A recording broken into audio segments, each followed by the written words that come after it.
Innovation, scientific breakthroughs. Sometimes they are motivated by necessity, sometimes by war and religion. Often they happen due to unforeseen circumstances. Hello and welcome to CU Science Update. I'm Ron Knabenbauer. There are many historic examples where innovation has led to life-changing achievements. The best known is probably the wheel. Many of these breakthroughs have made possible the continued survival and expansion of human communities. For instance, the plow is often believed to be the innovation that triggered the arrival of civilization. It helped create a surplus of food so that communities could exist longer and with larger populations. We've also seen innovation as a response to changes in the environment. In Northern Europe at the start of the 13th century, climatic changes led to what is called the Little Ice Age. The cold weather, which would last for nearly 2 centuries, led to innovations in more efficient heating. The final result became the chimney. Sometimes innovation can lead to unexpected uses. In 1850s Florida, the prevalence of malaria spread by mosquitoes in the swamps motivated John Gorey, a doctor, to invent an ice-making machine and air conditioning. Back then, everyone believed that malaria was caused by summer heat and rotting vegetation. They had no idea it was caused by mosquitoes until the 1880s. However, Gorey's ice machine, although it didn't cure people of malaria, it did solve problems with food preservation. In modern times, it was innovation and ingenuity that allowed the Soviet Union to launch the world's first artificial satellite, Sputnik, and to send the first human being into space, Yuri Gagarin. Less than a month after Gagarin's historic flight, Alan Shepard became the first American into space. Liftoff and the clock has started. It was 1961, and barely 3 weeks after Shepard's triumphant return to Earth, when President John F. Kennedy announced before a special joint session of Congress that the United States would embark on a dramatic and ambitious new goal. I believe that this nation should commit itself to achieving the goal, before this decade is out, of landing a man on the moon and returning him safely to the Earth. No one knew how it would be done. The science didn't exist, but the space race was on.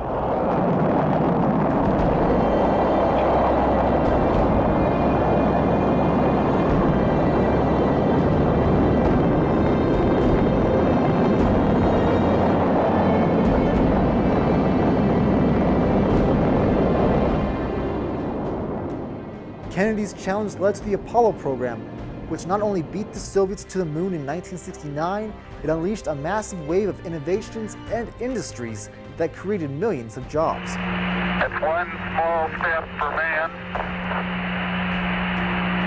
one giant leap for mankind. Flash forward to 2011. It's a new world, one that faces a new race against time. The world is on the verge of another changing climate, caused by our energy demands, both for electricity and transportation. The burning of oil and coal, otherwise known as fossil fuels, releases carbon dioxide, which has been identified as a gas that traps heat from the sun. The largest emitters of carbon dioxide, automobiles and coal-burning power stations, are contributing to a rise in carbon dioxide. Scientists predict that with more carbon dioxide entering our atmosphere, the world will experience a rise in temperatures high enough to melt polar ice caps, raise coastal sea levels, and lead to dramatic changes in seasonal precipitation that could affect agriculture and global economies. Looks like it's time for another round of innovation and scientific breakthroughs.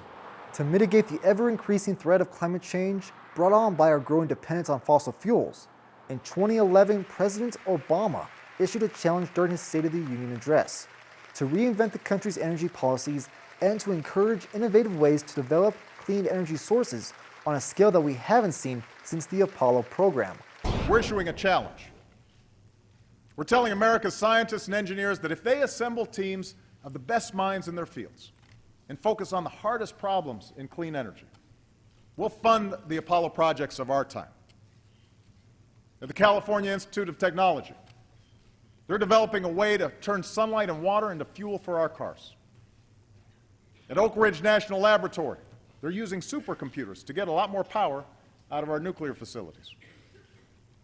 With more research and incentives, we can break our dependence on oil with biofuels and become the first country to have 1 million electric vehicles on the road by 2015.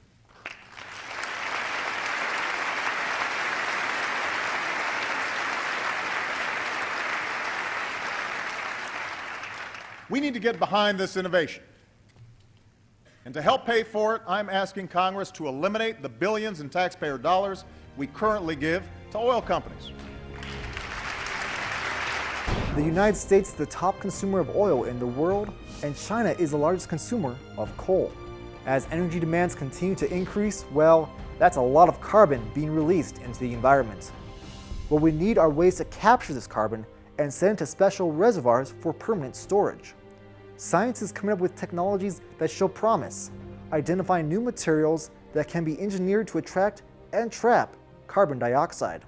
Such breakthroughs could lead to alternative fuel sources that burn clean with zero carbon emissions. Joining us in our studio is an expert on clean energy.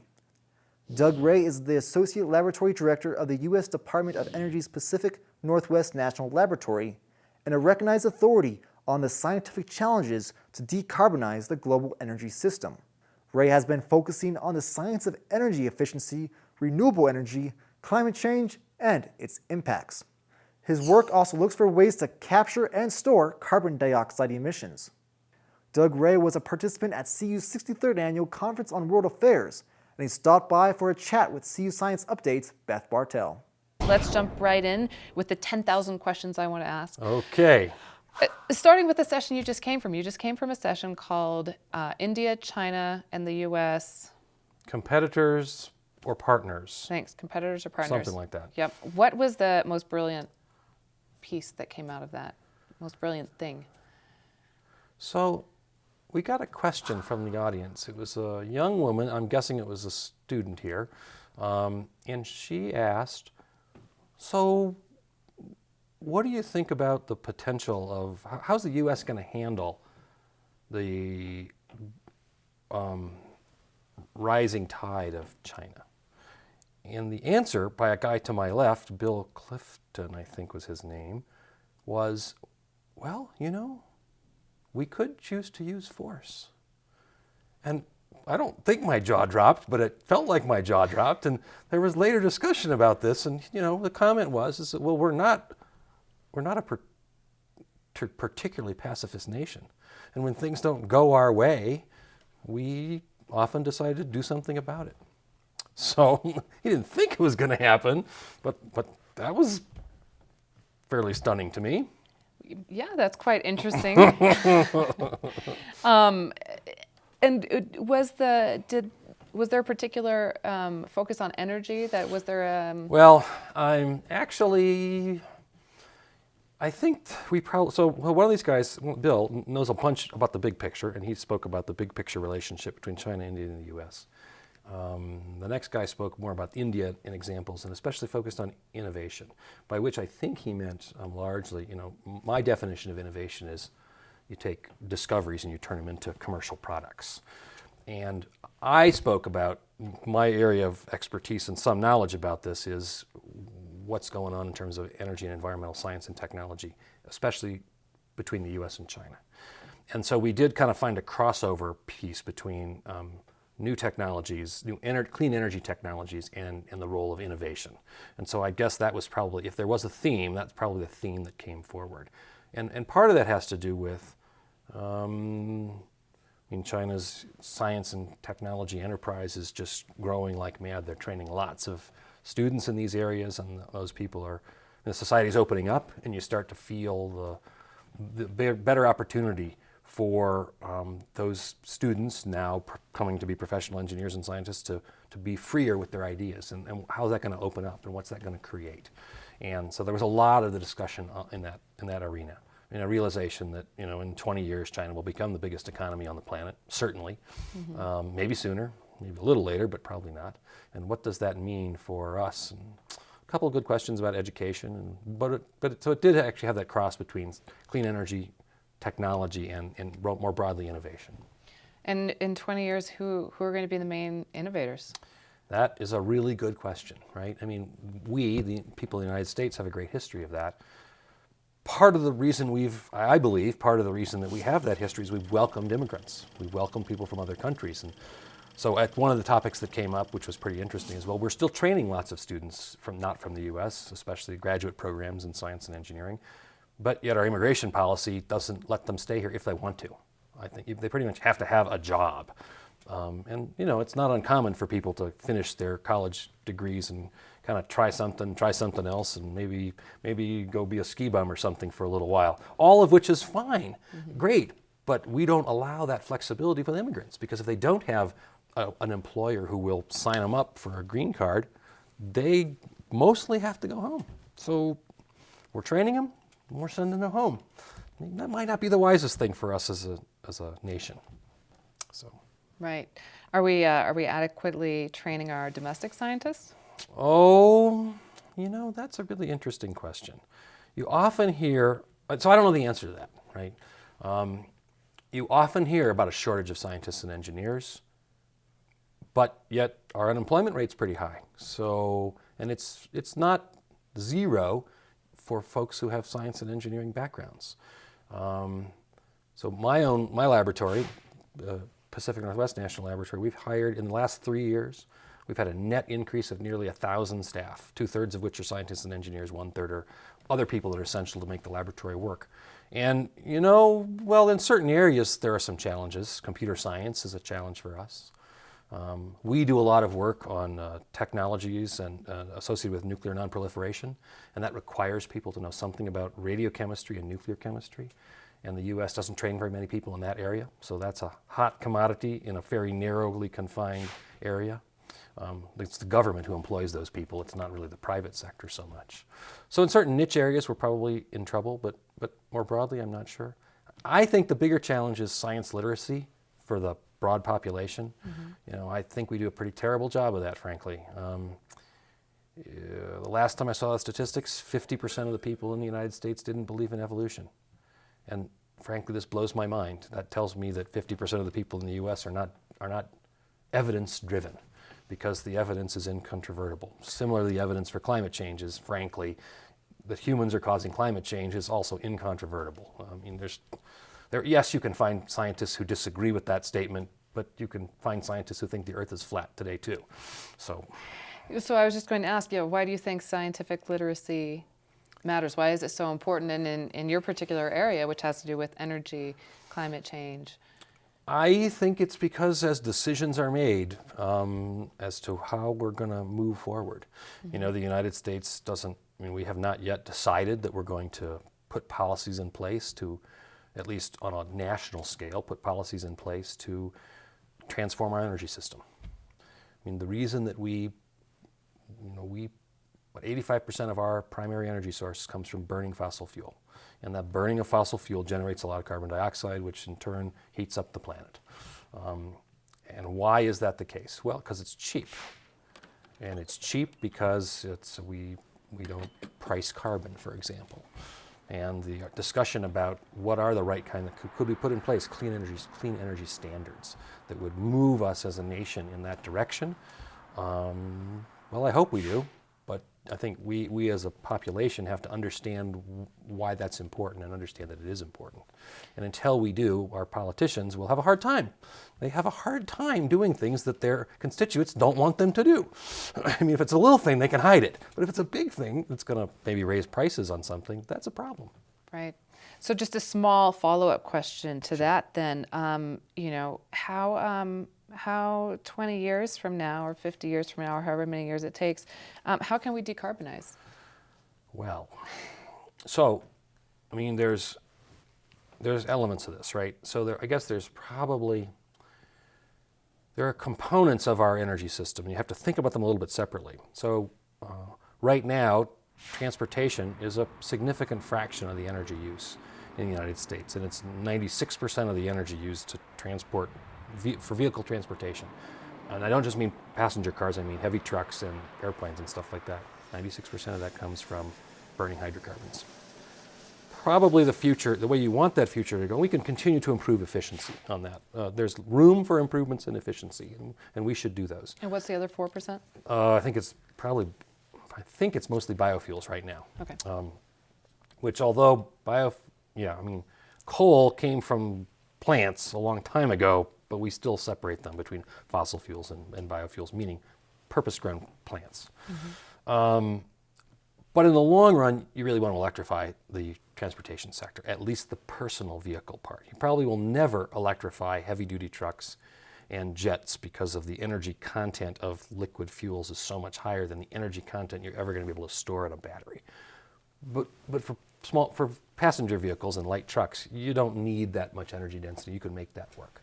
So I think 30 years from now, I hope, passenger vehicles will be electric. Now the trick to that is that right now we generate most of our electricity by burning fossil fuels. So you haven't really won much. Well, you might have won a little bit, but not a lot.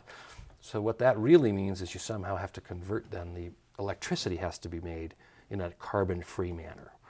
And I think there are opportunities with solar coming on and wind coming on to do that if we figure out how to generate good electrical energy storage, which we don't have today, and we learn how to manage the electrical grid system, which we also don't know how to do today. So those are big. To make that work, it's not just solar and wind. You've got to figure out how to store that, because those are intermittent sources of power. Store that in a way so you can use it when people need it. And that will require new energy storage materials and transforming the way the electrical grid is managed, frankly. That's as important as, in my view, as the solar and wind developments as well. And go ahead, sorry. Well, no, I was just going to ask, so does the technology exist for the energy sources? So we were talking in terms of the grid and the battery, those are, I'm going to say those are supporting sources. Right. Right. So do we have, does the technology exist for? Technology exists for carbon-free production of energy, but it's not cost competitive. And I think wind is probably lower cost today than solar, but so wind doesn't have quite as far to go to become cost competitive with burning fossil fuels. I think it's about a factor of 2 away, while solar is maybe a factor of 5 or 6 in cost. And so I think appropriately so, the federal government's investing bunches of dollars in improved materials and improved ways to turn solar light from the sun into energy. And I think we can get there, but it's going to take a while, and it's going to take continued federal investment in the technology. I mean, it works, and so I'm sure you've seen, everybody's seen, in isolated places you'll see a solar cell where it powers a thing because you're so far from the electrical grid that it's cheaper to put an expensive conversion device rather than to run a wire. But if you can run a wire to it cheaply, it's way cheaper to burn fossil fuels today without a price on carbon than it is to provide you with a renewable energy source, with the exception of hydropower. I mean, hydropower is a clean source of energy. I mean, it has environmental consequences, of course, but it is largely carbon-free. What do you think our best energy source is right now?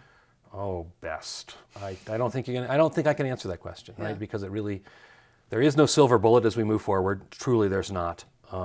We got to do a lot of things, and in fact,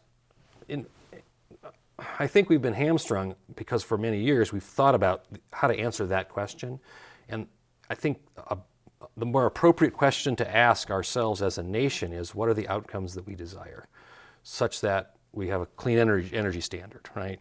And so you have to be very careful about how you ask that question. And so best is, you have to be very, very much qualified. Best for what? Best for powering spacecraft going out beyond the limits of the solar system? It's a very different answer than best for, getting you and I to and from our home to our place of work. Right. So what's the best household energy source? The best household energy source for heat or for well, I guess heat could come from electricity. So I would argue that it's probably electricity, and you would like that electricity to come from a renewable source. For some parts of the country, that's a reality today. The state of Washington, we get 97% of our electricity comes from renewable and green energy sources because we have big hydro dams. Other parts of the country, that's not the case. And but in the long run, I think it's going to have to be electrical energy. and it'll probably come from multiple sources that are managed through the grid. As you probably know, today 20% of our power comes from nuclear energy, and I think that it's going to take a long time for nuclear to not be a part of our electricity, our energy infrastructure. So what, given the earthquake and tsunami last month in Japan, what's Right. the atmosphere like in the lab? Well, the atmosphere is, of course, you're immediately concerned for the people who were displaced or killed. I mean, it's a tremendous human tragedy. I think the good news is that the earthquake itself didn't do so much damage, which says that, okay, we know how to build buildings and things to those standards. As I understand it, most of the damages caused by the tsunami were unexpected because nobody built anything to withstand a wall of water of that magnitude, including, frankly, nuclear reactors of that magnitude. So, the Japanese were taken by surprise. Right. And is that something that falls under the jurisdiction, I guess, of your lab when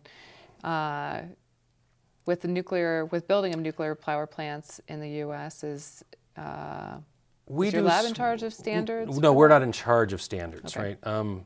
But we do some R&D that supports the development of those standards. And it's interesting that the standards are really important. They are good standards, are based on sound science and technology.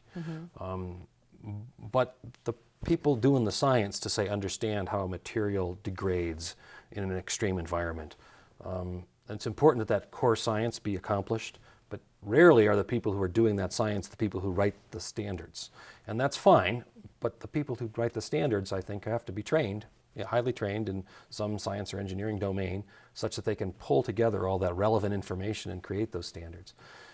And those standards have very positive impacts, frankly. We were asked about 6 months ago, in the past 10 years, what were the most significant things that my laboratory has done to improve energy efficiency in the nation. And we had developed a long list of candidates, and we came up with 2 that were our top areas. One of them, which frankly has yet to make significant impact, but we are confident it will, is a rewrite of codes and standards for buildings. And that's more about energy efficiency. I mean, that's the concept of, let's move buildings towards more efficient use of energy. And that's easy pickings. By doing that sort of thing and designing buildings using those standards, the estimate is that we'll save billions of dollars over a 10-year period, billions of dollars and the associated energy, and it's all in energy. The second area that we picked, to be complete, has nothing to do with codes and standards. It actually said, okay, how can we improve the efficiency of vehicle transportation? And there are many things that contribute to that. When you think of a car, there's the efficiency of the engine, there's the weight of the vehicle itself, there's the resistance to airflow as you're driving, there's the rolling resistance of the tires, and then it turns out there's a complex interplay. It's not just the efficiency of the engine, but in order to meet emission requirements, all modern vehicles now have catalytic exhaust aftertreatment built into catalytic converters, right? Everybody knows about those now. And so we were involved with designing a new catalytic converter for diesels. And it made it possible for diesel engines to meet our appropriately strict emission standards. And that means that there are now thousands of light-duty vehicles, diesel vehicles, on the street today in the United States because of that technology that allows diesel to meet those standards. So those are the 2 big successes we've had in the last 10 years. And they both have lots of science content in them, and so they've been really rewarding and required folks to work on them.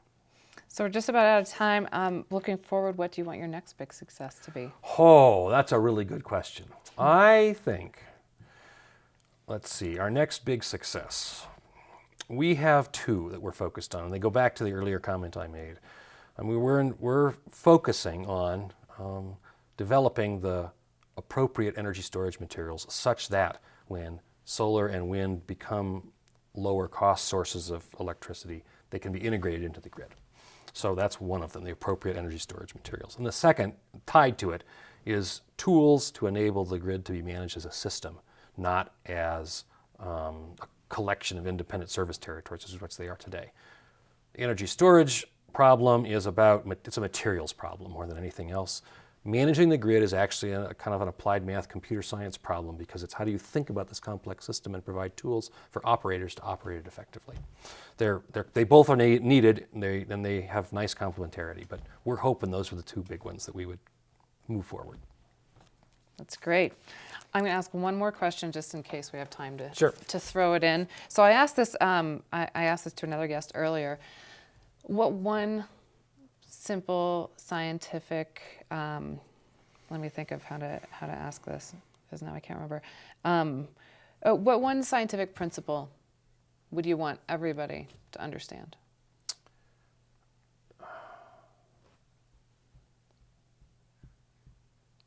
It doesn't have to be a single equation, but your general idea. Do you wish everybody got? Well, it's probably elements of thermodynamics, meaning, that's the what goes up must come down kind of thing. I think if people had an appreciation of the roles of energy in moving stuff around, that I think we'd be in much better shape than we are today. Hang on a second. Let me change my mind. That is important. But going back to my earlier comment, I can't remember if we were on camera when we said this or not. I actually think an appreciation of that evolution is the principle by which all biological systems evolve. And I don't mean evolve in that maybe a narrow sense. It's the way they move forward. It's the way they change over time. I think that would be the one that I think would transform our society most effectively. So I take back my other thermodynamics one. That's a good one too, but I'd focus on evolution. And how do you think that would transform us? Because that would help us understand how infectious disease, it is how you understand how infectious disease happens. It helps immensely in understanding healthcare, and has huge consequences for healthcare. And it has also huge consequences for understanding the potential of biology to transform our energy system and transform other pieces as well of our society.